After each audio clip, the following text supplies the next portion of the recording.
नमस्कार दोस्तों, आज विश्व की दो सबसे खतरनाक टीमें भारत और न्यूजीलैंड के बीच गुवाहाटी के बरसापारा क्रिकेट स्टेडियम में टी20 सीरीज का तीसरा और निर्णायक मुकाबला खेला गया, जिसने अपनी हाई स्कोरिंग रोमांचक जंग से पूरे स्टेडियम में बैठे दर्शकों का पैसा वसूल कर दिया और अंत में जो हुआ उसने सभी को हैरान कर दिया और इस मैच की शुरुआत टॉस के साथ हुई। इस बेहद महत्वपूर्ण मैच में भारतीय कप्तान सूर्य कुमार यादव ने टॉस जीतकर पहले गेंदबाजी करने का फैसला किया, क्योंकि गुवाहाटी की सपाट पिच पर रात के समय उसे एक बड़ा कारक साबित होने वाली थी।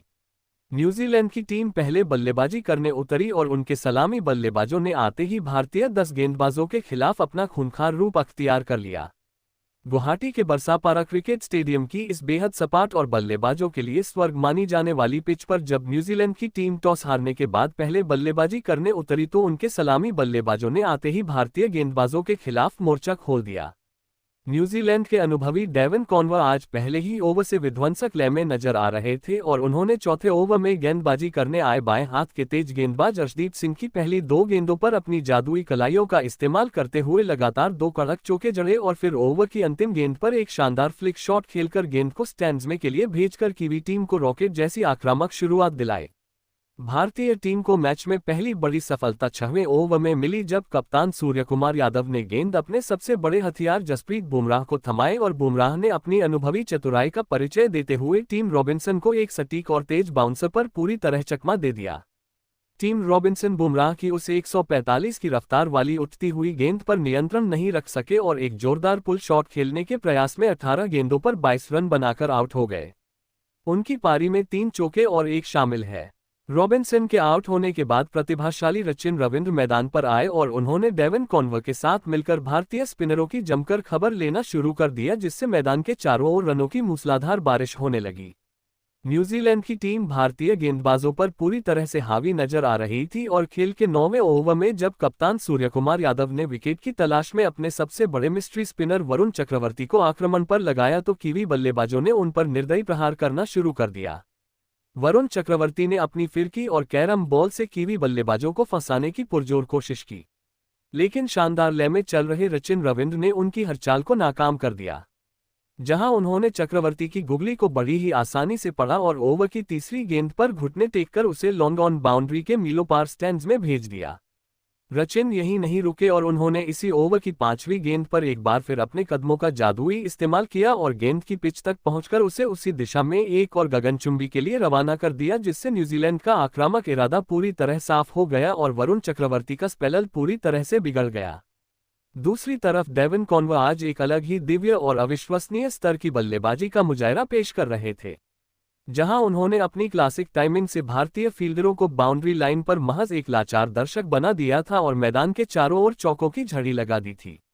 न्यूजीलैंड की पारी के 13वें ओवर में जब गेंदबाजी करने आए वाशिंगटन सुंदर ने गेंद को थोड़ा सा भी हवा में छोड़ा तो डेवन कॉनवर ने उन पर कड़े प्रहार किए और मिड विकेट की दिशा में 2 कड़क चौके बटोरकर मात्र 22 गेंदों पर अपना एक तूफानी और यादगार अर्धशतक पूरा किया, जिससे कीवी खेमे में उत्साह की लहर दौड़ गई। न्यूजीलैंड की टीम अब एक विशाल और ऐतिहासिक स्कोर की तरफ बहुत मजबूती से बढ़ रही थी और भारतीय कप्तान विकेट के लिए छटपटा रहे थे, लेकिन तभी 15वें ओवर में दोबारा गेंदबाजी करने आए अनुभवी ऑलराउंडर हार्दिक पांड्या ने अपनी शॉर्ट पिच गेंद और अतिरिक्त गति का ऐसा मिश्रण किया जिसने भारत को एक बहुत बड़ी और राहत भरी सफलता पहुंचाई। हार्दिक ने ओवर की चौथी गेंद एक तीखी बाउंसर डाली, जिस पर रचिन रविंद्र अपनी एकाग्रता खो बैठे और गेंद की गति उछाल का सही अनुमान नहीं लगा सके, जिसके चलते वह एक बड़ा हवाई हिट लगाने के जोखिम भरे प्रयास में आ गए। गेंद रचिन के बल्ले के ऊपरी किनारे पर लगकर हवा में काफी ऊंची उठ गई और डीप मिड विकेट पर मुस्तैद खड़े फील्डर ने कोई गलती न करते हुए एक शानदार कैच लपक लिया, जिसके चलते रचिन रविंद्र 34 गेंदों पर 48 रनों की एक बेहद प्रभावशाली और आक्रामक पारी खेलकर आउट हो गए। उनकी इस पारी में 4 शानदार चौके और 2 गगनचुंबी शामिल हैं। रचिन के इस विकेट ने भारतीय टीम को मैच में वापसी का एक छोटा सा रास्ता जरूर दिया, लेकिन कीवी टीम तब तक एक मजबूत नींव रख चुकी थी और भारतीय गेंदबाजों को अब भी डेवन कॉनवर के तूफान को रोकना बाकी था, जो एक छोर पर अंगद की तरह पैर जमाकर खड़े थे। सचिन रविंद्र के एक महत्वपूर्ण विकेट के पतन के बाद भी न्यूजीलैंड की रन बनाने की प्रचंड गति में रत्ती भर भी कोई कमी नहीं आई, क्योंकि क्रीज पर आए नए बल्लेबाज मार्क चैपमैन और अनुभवी डैरिल मिचेल ने मैदान पर कदम रखते ही अपने हाथ खोलने शुरू कर दिए थे। इन दोनों बल्लेबाजों ने भारतीय तेज गेंदबाजों के खिलाफ एक बेहद निर्दयी और आक्रामक रुख अख्तियार कर लिया और मैदान के चारों ओर बाउंड्री की ऐसी झड़ी लगा दी जिसने टीम के स्कोर को देखते ही देखते 200 रनों के जादुई और मनोवैज्ञानिक आंकड़े के पार पहुंचा दिया। डेवन कॉनवर दूसरे छोर पर एक सधे हुए योद्धा की तरह डटे हुए थे और वह अपनी इस ऐतिहासिक T20 शतकीय पारी के बेहद करीब पहुंच चुके थे, जिसे देखकर पूरा स्टेडियम और भारतीय खेमा उनकी बल्लेबाजी की क्लास से हैरान और परेशान था। मैच जब अंतिम पड़ाव पर था तब 19वें ओवर में गेंदबाजी का मोर्चा संभालने आए death over specialist Arshdeep Singh ने अपनी चतुराई और अनुभव का बेहतरीन नमूना पेश किया और अपनी एक अत्यंत सटीक और आग उगलती हुई यॉर्कर पर डेवन कॉनवर का शिकार कर भारतीय प्रशंसकों में जश्न का माहौल बना दिया। डेवन कॉनवर अर्शदीप की उस 142 की रफ्तार वाली बिजली जैसी तेज गेंद पर सीधा प्रहार करने और बाउंड्री बटोरने के जोखिम भरे प्रयास में आए, लेकिन वह गेंद की अंदरूनी स्विंग को भांपने में मामूली चूक कर गए और गेंद उनके बल्ले के नीचे से निकलकर सीधे स्टंप्स को उड़ा ले गई। इस तरह डेवन कॉनवे 54 गेंदों पर 88 रनों की एक अत्यंत शानदार और यादगार पारी खेलकर आउट हो गए। उनकी इस प्रलयकारी पारी में 9 शानदार चौके और 4 गगनचुंबी शामिल हैं, जिससे न्यूजीलैंड के एक बड़े शतक का सपना टूट गया। गुवाहाटी के बरसापारा क्रिकेट स्टेडियम की इस ऐतिहासिक शाम को अर्शदीप सिंह ने अपनी जादुई गेंदबाजी से भारतीय खेमे में नई ऊर्जा भर दी, क्योंकि वह डेवन कॉनवर जैसे सेट बल्लेबाज 10 को आउट करने के बाद भी यहीं नहीं रुके और उन्होंने इसी 19वें ओवर की अंतिम गेंद पर अपनी बेहतरीन और चतुर स्लोअर बाउंसर का इस्तेमाल करते हुए नए बल्लेबाज माइकल ब्रेसवेल को भी अपने जाल में पूरी तरह फंसा लिया। माइकल ब्रेसवेल अर्शदीप की उस गति के परिवर्तन को बिल्कुल भी नहीं पढ़ सके और वह क्रीज से बाहर निकलकर गेंद को स्टैंड्स में भेजने के लिए एक बहुत बड़ा हिट लगाने के प्रयास में आए, लेकिन गेंद की धीमी गति के कारण उनकी टाइमिंग पूरी तरह से खराब हो गई और गेंद बल्ले के ऊपरी किनारे पर लगकर सीधे लॉन्ग ऑफ पर खड़े फील्डर के हाथों में एक आसान सा कैच बनकर समा गई। माइकल ब्रेसवेल बड़ा हिट लगाने के प्रयास में 2 गेंदों पर मात्र 1 रन बनाकर आउट हो गए। उनकी पारी में कोई भी चौका या शामिल नहीं है, जिससे भारतीय टीम ने मैच के उस बेहद नाजुक मोड़ पर शानदार वापसी करने की सफल कोशिश की और कीवी टीम के स्कोर को कुछ हद तक नियंत्रित करने का प्रयास किया। हालांकि दूसरे छोर पर खड़े अनुभवी डेरिल मिचेल ने अपना आक्रामक और निडर अंदाज पूरी तरह से जारी रखा और उन्होंने अंतिम ओवर में दुनिया के सबसे घातक गेंदबाज जसप्रीत बुमराह के खिलाफ भी अपना बल्ला बेखौफ तरीके से घुमाया। 20वें ओवर में गेंदबाजी करने आए जसप्रीत बुमराह ने अपनी सटीक यॉर्कर और कट्टर गेंदों से मिचेल को बांधने की कोशिश की, लेकिन डेरिल मिचेल ने उनकी दूसरी गेंद पर अपनी ताकत का बेजोड़ मुजाहरा पेश किया और गेंद को लॉन्ग ऑन बाउंड्री के मीलों पार एक गगनचुंबी के लिए भेज दिया। डेरिल मिचेल यही नहीं थमे और उन्होंने ओवर की चौथी गेंद पर एक बार फिर अपनी जादुई बल्लेबाजी का जलवा दिखाया और बुमराह की एक तेज लेंथ बॉल पर शानदार कलाइयों का इस्तेमाल करते हुए मिड विकेट के ऊपर से लगातार दूसरा जड़कर न्यूजीलैंड की टीम को एक बहुत ही मजबूत और गौरवशाली अंत प्रदान किया। डेरिल मिचेल अंत तक क्रीज पर अंगद की तरह पैर जमाकर डटे रहे और उन्होंने मात्र 12 गेंदों पर 25 रनों की एक अत्यंत मूल्यवान और नाबाद पारी खेली, जिसमें उनके बल्ले से निकले 2 शानदार शामिल हैं, जिन्होंने गुवाहाटी के दर्शकों को दांतों तले उंगलियां दबाने पर मजबूर कर दिया। न्यूजीलैंड की टीम ने इन अंतिम ओवरों के धमाके और अपनी सामूहिक बल्लेबाजी के दम पर निर्धारित 20 ओवरों के कड़े संघर्ष के बाद 5 विकेट के नुकसान पर 218 रनों का एक विशाल अभेद्य और हिमालय जैसा दुर्गम स्कोर बोर्ड पर टांग दिया। इस पहाड़ जैसे स्कोर ने भारतीय बल्लेबाजों के सामने जीत के लिए एक ऐसी चुनौती पेश कर दी है जहां भर गेंद पर प्रहार करना और अपनी मानसिक मजबूती को साबित करना टीम इंडिया के लिए अनिवार्य हो चुका है। न्यूजीलैंड की इस बहादुर टीम ने अपनी सामूहिक और अत्यंत आक्रामक बल्लेबाजी के शानदार दम पर निर्धारित 20 ओवरों के कड़े और हाई वोल्टेज खेल के बाद 5 विकेट के नुकसान पर 218 रनों का एक विशाल अभेद्य और हिमालय जैसा दुर्गम स्कोर खड़ा कर दिया। इस पहाड़ जैसे स्कोर ने गुवाहाटी के मैदान पर भारतीय बल्लेबाजों के सामने जीत के लिए एक अत्यंत कठिन और लगभग नामुमकिन सी दिखने वाली चुनौती पेश कर दी है,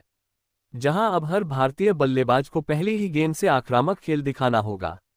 गुवाहाटी के बरसापारा क्रिकेट स्टेडियम की हरी भरी आउटफील्ड और दूधिया रोशनी के बीच जब भारतीय टीम 219 रनों के इस असंभव से दिखने वाले हिमालय जैसे दुर्गम और चुनौतीपूर्ण लक्ष्य का पीछा करने उतरी तो पूरे स्टेडियम में मौजूद हजारों प्रशंसकों के शोर से आसमान गूंज उठा, क्योंकि हर किसी को अपने युवा और निडर सलामी बल्लेबाजों से एक तूफानी शुरुआत की उम्मीद थी।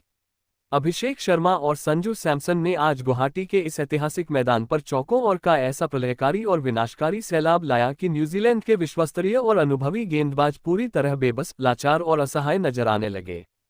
खेल के दूसरे ओवर में जब न्यूजीलैंड की ओर से लंबे कद के और खतरनाक तेज गेंदबाज कायल जेमिसन गेंदबाजी करने आए तो उनकी पहली ही गेंद पर अभिषेक शर्मा ने बिना किसी हिचकिचाहट के अपने पैरों का इस्तेमाल किया और एक्स्ट्रा कवर के ऊपर से एक दर्शनीय और गगनचुंबी जड़ा जिसने कीवी खेमे में खलबली मचा दी।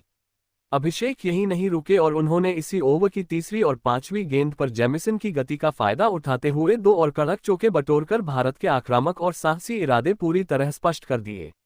दूसरे छोर पर संजू सैमसन भी आज प्रचंड अद्भुत और महाविनाशकारी लय में नजर आ रहे थे और उन्होंने 5वें ओवर में गेंदबाजी करने आए जेकब डफी की पहली 3 गेंदों पर निर्दयी प्रहार करते हुए लगातार 3 जड़ दिए जिससे पूरा स्टेडियम संजू संजू के नारों से गूंज उठा और न्यूजीलैंड का पावर प्ले का सारा अनुशासन और रणनीति पूरी तरह बिखर गई।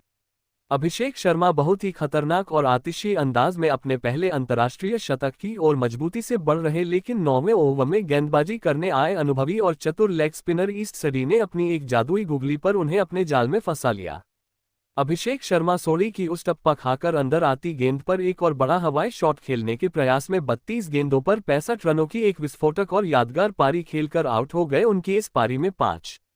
चौके और 6 गगनचुंबी शामिल हैं। अभिषेक शर्मा के विकेट के पतन के बाद न्यूजीलैंड की टीम को लगा था कि वे मैच में वापसी कर लेंगे लेकिन संजू सैमसन के इरादे आज कुछ और ही थे। अभिषेक के जाने के बाद भी संजू सैमसन ने अपनी आक्रामकता को रत्ती भर भी कम नहीं होने दिया और उन्होंने न्यूजीलैंड के सबसे अनुभवी गेंदबाज और कीवी कप्तान मिचेल सटनर के खिलाफ मोर्चा खोलते हुए उनकी गेंदों पर प्रचंड और निर्दयी प्रहार करना शुरू कर दिया।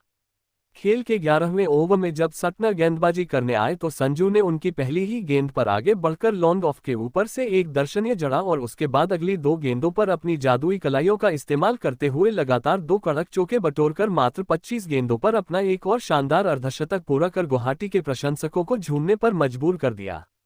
संजू सैमसन आज मैदान पर किसी महाविनाशकारी, दिव्य और एक बिल्कुल ही अलग आक्रामक मूड में बल्लेबाजी कर रहे थे, जहां न्यूजीलैंड का हर गेंदबाज उनके सामने बेबस नजर आ रहा था। लेकिन तभी 14वें ओवर में न्यूजीलैंड के कप्तान ने अपने सबसे तेज गेंदबाज लॉकी फर्ग्यूसन को आक्रमण पर वापस बुलाया। फर्ग्यूसन ने अपनी 152 किमी घंटे की रफ्तार वाली आग उगलती गेंदों से संजू की एकाग्रता को भंग करने की कोशिश की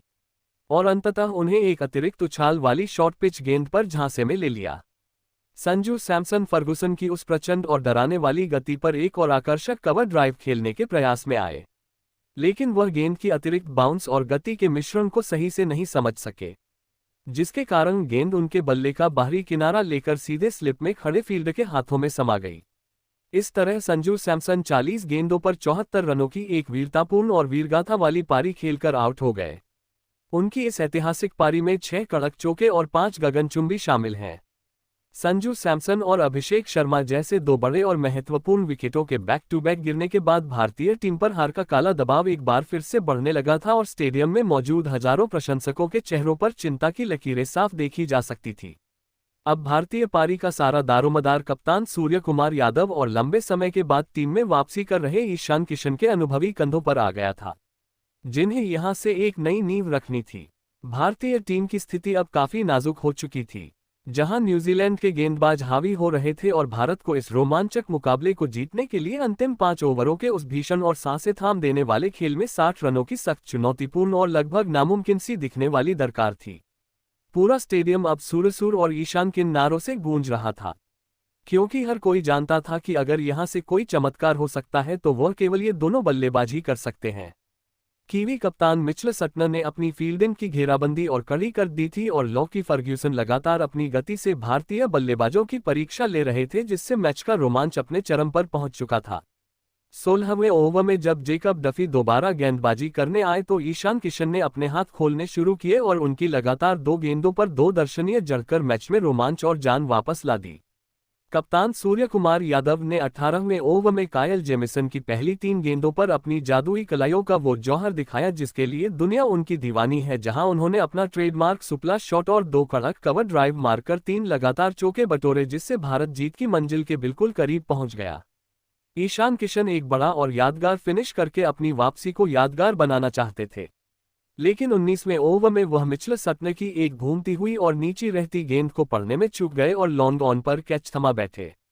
ईशान किशन बड़ा शॉट खेलने के प्रयास में 18 गेंदों पर 35 रनों की एक अत्यंत उपयोगी और तेज पारी खेलकर आउट हो गए।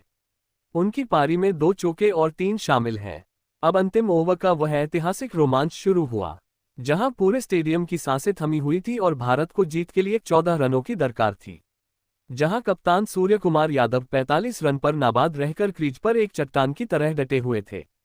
20वें ओवर में गेंदबाजी का जिम्मा संभालने आए ईस्ट सोली की पहली गेंद पर सूर्य ने 1 रन लिया, लेकिन दूसरी गेंद पर उन्होंने अपने घुटने टेके और एक लाजवाब स्वीप शॉट खेलकर गेंद को चौके के लिए भेज दिया।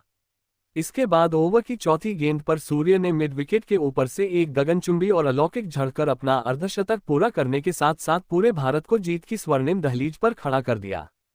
सूर्य कुमार यादव ने 20वें ओवर की अंतिम गेंद पर अपनी चीते जैसी फुर्ती दिखाई और 2 रन लेकर 29 गेंदों पर 55 रनों की एक बेमिसाल और साहसी कप्तानी पारी खेलकर नाबाद रहे, जिससे भारतीय टीम ने 5 ओवरों में 5 विकेट के नुकसान पर 222 रन बनाकर इस ऐतिहासिक मुकाबले को अपने नाम कर लिया। इस रोंगटे खड़े कर देने वाली, सांसें रोक देने वाली और यादगार जीत के साथ भारत ने 5 मैचों की इस टी20 सीरीज में 3-0 की निर्णायक और अजय बढ़त हासिल कर ली है, जिसने कीवी टीम के हौसले पस्त कर दिए हैं। संजू सैमसन को उनकी उस शानदार तकनीकी रूप से सक्षम और साहसी पारी के लिए एक बार फिर मैन ऑफ द मैच के प्रतिष्ठित पुरस्कार से नवाजा गया, जिसने साबित कर दिया कि वह भारतीय बल्लेबाजी के नए चमकते सितारे हैं। तो दोस्तों, आपको टीम इंडिया का ये क्लीन स्वीप की ओर बढ़ता हुआ प्रचंड प्रदर्शन कैसा लगा, और क्या संजू सैमसन और सूर्य कुमार यादव की इस जादुई जुगलबंदी ने आज आपका भी दिल जीत लिया है? हमें नीचे कमेंट बॉक्स में अपनी राय जरूर बताएं और ऐसी ही क्रिकेट की हर छोटी बड़ी अपडेट के लिए हमारे चैनल के साथ मजबूती से जुड़े रहें। जय हिंद, जय भारत, जय।